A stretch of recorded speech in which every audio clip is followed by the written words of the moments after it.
Buenas noches, mi nombre es Natalia Carolina Ortiz Ariza, pertenezco al programa de agronomía, me encuentro matriculada en el CEAT de Vélez. En este video voy a dar respuesta a las preguntas de investigación formuladas en la fase 4 de la materia bioquímica metabólica.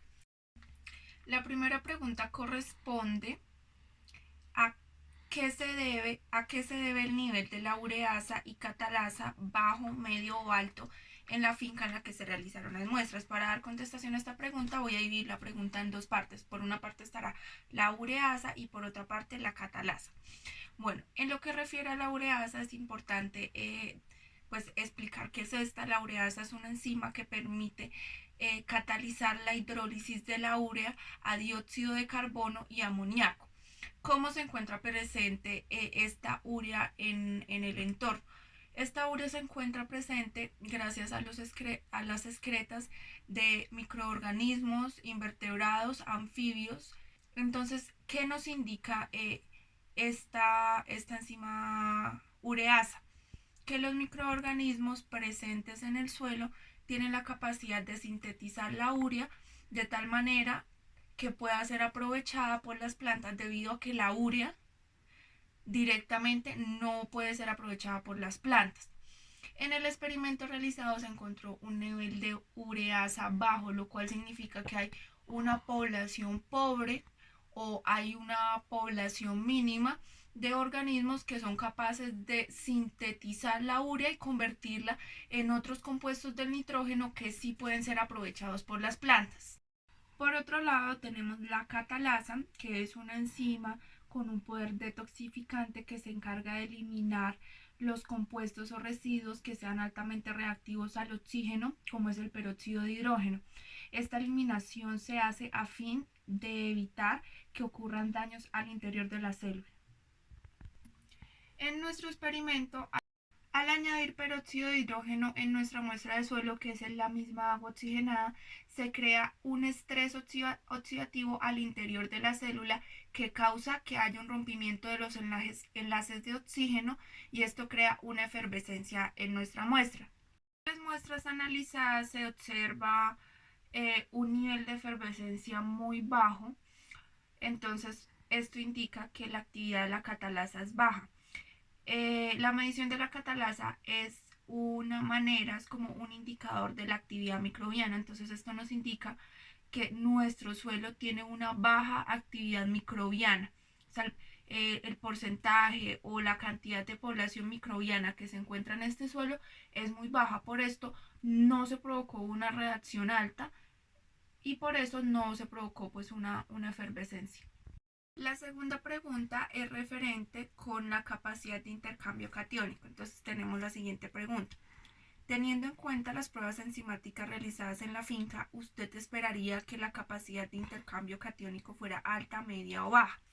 Teniendo en cuenta los parámetros analizados en cuanto a actividad enzimática y demás pruebas realizadas para las muestras de suelo, como fueron textura, medición de pH y demás factores, se pudo concluir que la capacidad de intercambio catiónica es media, basándose en dos apartados que son muy importantes y que están directamente relacionados con este factor, que son la textura del suelo y la cantidad de materia orgánica, teniendo en cuenta que estos suelos son de predominancia arcillosos y que fueron catalogados como suelos franco-arcillosos. Entonces se puede deducir que por el simple hecho de ser arcilloso tiene una gran capacidad de intercambio catiónico, pero como hay un segundo factor que es la presencia de materia orgánica, y con esta presencia de materia orgánica nos relacionamos directamente en lo que refiere a actividad microbiana. En las muestras analizadas, la actividad microbiana, así como la cantidad de materia orgánica, fue muy baja, por lo cual no se podría decir que la capacidad de intercambio catiónico fue alta, porque solo nos estaríamos basando en el hecho de que el suelo es arcilloso. Por esto, el CIC es medio.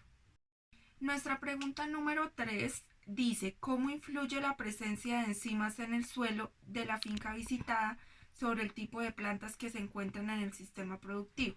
Es importante en primera medida saber por qué son importantes las enzimas y cómo se encuentran en el suelo. Entonces podemos encontrar las enzimas en nuestro medio gracias a las excretas de los microorganismos o directamente en las células microbianas. Estas enzimas pueden ser absorbidas por arcillas o por sustancias húmicas. Juegan un papel muy importante ya que son las encargadas de sintetizar nutrientes para que las plantas los puedan aprovechar. Muchos de los nutrientes que se encuentran en el suelo están en formas compuestas que no pueden ser aprovechados por las plantas y es por esta razón que sin la actividad que realizan las enzimas, las plantas no podrían absorber dichos nutrientes, ya que estos se encuentran en forma de sustancias tóxicas que no pueden ser asimilados por el metabolismo de las plantas. Entonces nuestra pregunta, eh, ¿cómo influye la presencia enzimática del suelo de la finca con el tipo de plantas que se encuentran en un sistema productivo? Entonces es importante tener en cuenta que hay plantas que tienen una mayor exigencia nutricional y enzimática que otras plantas. En esta finca se pudieron evidenciar cultivos que tienen un bajo requerimiento nutricional y que no son un pequeño cultivo de maíz, un pequeño cultivo de café y cultivo de caña de azúcar. Estos cultivos, si bien es cierto que como todo cultivo requieren cierto mínimo de nutrientes, no son tan exigentes como otros cultivos, por decir el lulo o algunos frutales. Entonces es por esta razón que si hay una mayor actividad enzimática significa que hay una mayor cantidad de microorganismos trabajando en ese medio. En un suelo con baja actividad microbiana y baja actividad enzimática, entonces se requiere un mayor trabajo o un mayor alistamiento del terreno para poder llevar a cabo la siembra de ciertos productos. Entonces, esto confirma claramente que todos estos factores influyen en la calidad de un suelo y a la vez influyen pues en los requerimientos o exigencias de un cultivo. Tenemos nuestra pregunta 4 que dice, cite ejemplos del eje suelo, planta, animal de la finca visitada en los que se puedan encontrar carbohidratos, proteínas, lípidos y minerales. Entonces, carbohidratos podemos encontrar en la materia orgánica presente en el suelo. Proteínas se pueden encontrar en los huevos, ya que en esta finca se encuentran gallinas ponedoras y avicultura de engorde. Lípidos en la cuajada proveniente de la leche de ordeño, de sus vacas de leche, valga la redundancia, y minerales como hierro y manganeso que se encuentran presentes en el suelo. Para finalizar tenemos nuestra pregunta número 5 que está relacionada con el siguiente tema. ¿Cómo se puede relacionar el efecto de la ubicación de la finca, georreferenciación actual sobre el nivel del mar, temperatura y humedad, textura y pH sobre la distribución de las plantas y su metabolismo que puede ser C3, C4 o CAM? En primera medida es muy importante pues aclarar que la formación de suelo es dependiente de múltiples características. En estas características se pueden encontrar las precipitaciones, la altura sobre el nivel del mar, la temperatura, el clima. Entonces hay texturas de suelo diferentes pues, de zona a zona. Entonces probablemente no es la misma textura del suelo que se encuentra en una zona fría como es Vélez, que en una zona de clima cálido como es Cimitarra, que se encuentra a una menor altura sobre el nivel del mar y tiene un clima diferente. Entonces todos estos factores que se mencionaron anteriormente influyen en los procesos de meteorización y formación del suelo. Entonces vamos a colocar un ejemplo. Se tiene una misma roca madre en dos sitios con temperaturas y altitudes diferentes. Entonces tenemos un terreno A que está a una mayor altura y tiene una mayor cantidad de precipitaciones y un terreno B a una menor altura y con menor precipitación. Al realizar una prueba se puede evidenciar que el terreno A tiene características completamente en texturas y nutrientes que el terreno B que estuvo expuesto a otro tipo de condiciones. Ya en lo que refiere a la distribución de las plantas y su determinación del metabolismo, es importante comprender que todas las plantas no son para todos los climas. Entonces, en un clima como el de Vélez, si nos dirigimos a la zona de la vereda La Tebaida, que es una zona de un clima que ya es bastante frío, entonces podemos obtener cultivos como papa, como cebolla, como mora.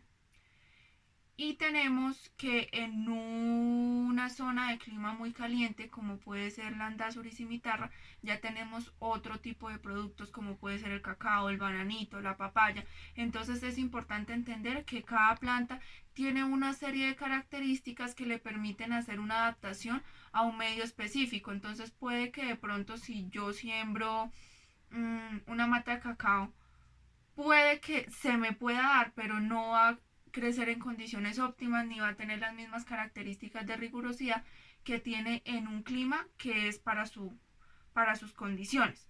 Entonces tenemos las plantas con metabolismo C3, C4 y K. Entonces aproximadamente el 85% de las plantas de la Tierra tienen metabolismo C3.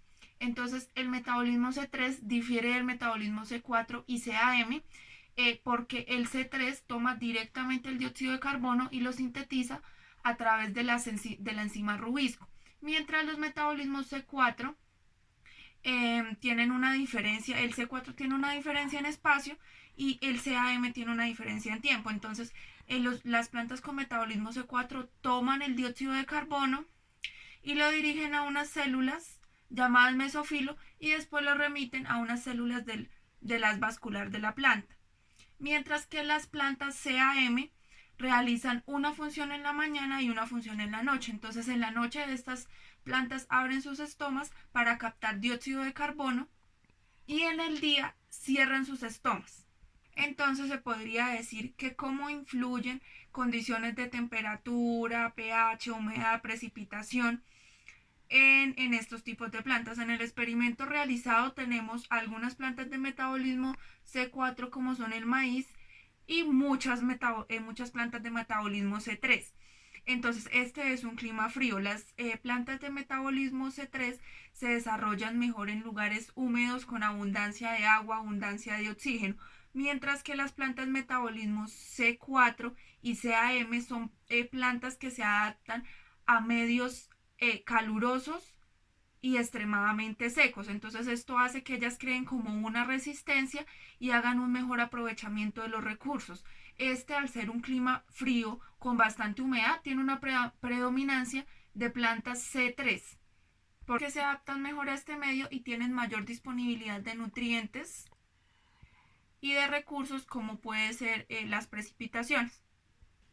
Con esto ya concluye este video relacionado con las preguntas de investigación dadas para el componente fase 4 de la materia bioquímica metabólica. Muchas gracias.